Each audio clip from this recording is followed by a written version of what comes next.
Grabe gid ang mga songs ni Moira, like tagos to the bones, gid ka, super relatable.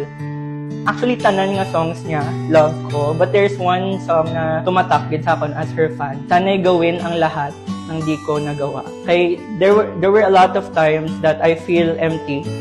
Nung kantan Moira, magakaiguan sa akon is saglit. Salamat sa saglit, salamat sa sakit. Ako'y di magsisisi kahit di ka na sa akin. Ang pinpili kong galing na song yan ni Moira, naka-favorite sa ako sa parties Tagpuan. Paano nasagot lahat ng bakit? Hindi makapaniwala sa nangyari.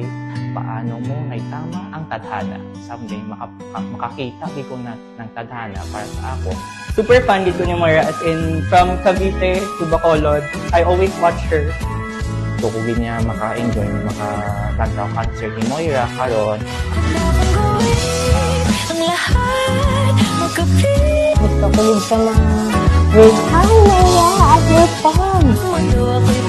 Ma-enjoy ko gini nga concert. Ang ikaw, ang sigaw.